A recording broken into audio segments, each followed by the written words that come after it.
Israel अब तक Hamas और अपने दुश्मनों यानी गाजा पर लगातार हमले कर रहा था और हमास के बहाने उसने पूरे गाजा को बर्बाद कर दिया। लेकिन इजराइल ने इससे बड़ी हिम्मत करते हुए कतर जैसे विकसित देश में हमला किया है, जिसकी राजधानी दोहा में हमास के वरिष्ठ नेताओं को निशाना बनाकर के जो हवाई हमले किए गए हैं, उससे पूरे विश्व की तीखी प्रतिक्रिया सामने आई और न सिर्फ इसकी निंदा हुई है बल्कि इजराइल को सबक सिखाने की भी बात कही जा रही है। यह हमला उस समय हुआ जब हमास के नेता गाजा में युद्ध विराम के लिए अमेरिका के नवीनतम प्रस्ताव पर चर्चा कर रहे थे। कतर, जो कि इजराइल और हमास के बीच मध्यस्थता में महत्वपूर्ण भूमिका निभा रहा था, उस देश में हमले के बाद कतर भी नाराज है। इस हवाई हमले को लेकर के तमाम लोग कह रहे हैं कि ये कायरतापूर्ण है और अंतर्राष्ट्रीय कानूनों का घोर उल्लंघन भी है।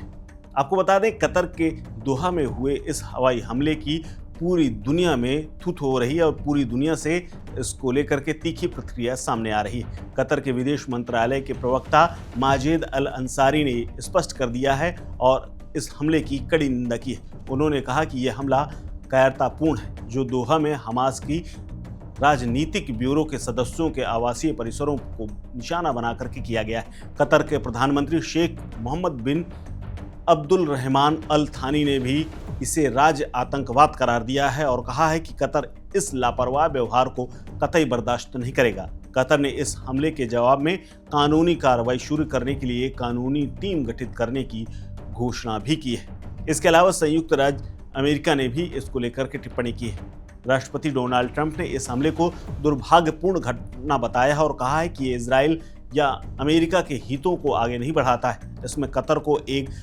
मजबूत सहयोगी और मित्र के रूप में देखता है, ये व्यक्त करते हुए कि उन्हें हमले के स्थान पर बेहद खेद है, यानी जिस जगह पर यह हमला किया गया उस पर उन्हें खेद है। व्हाइट हाउस ने यह पुष्टि की है कि इजराइल ने हमले से पहले अमेरिका को सूचित किया था, लेकिन कतर को चेतावनी बहुत देर से दी गई, जब विस्फोट पहले से ही शुरू हो चुके थे। यानी कतर को बताया गया और वो भी late.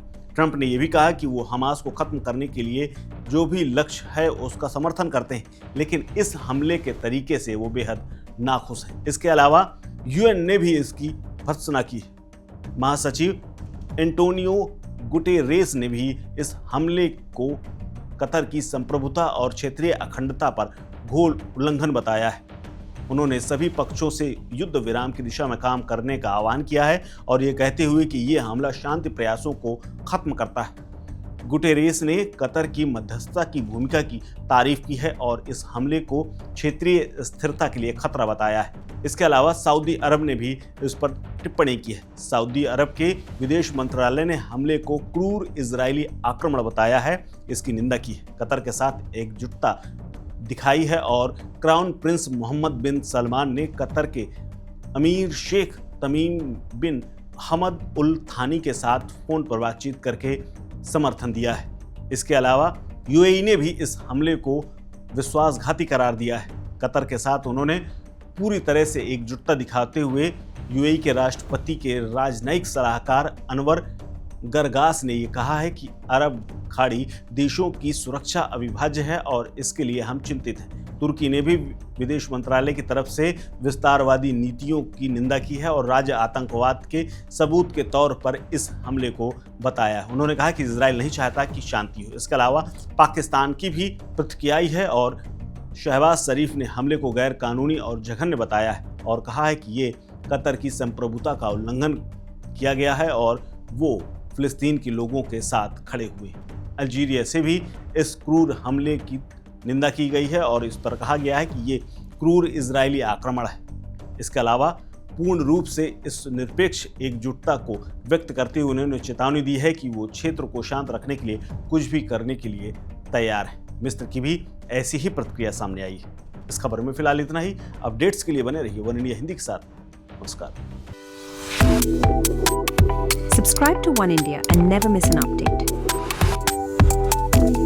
Download the One India app now.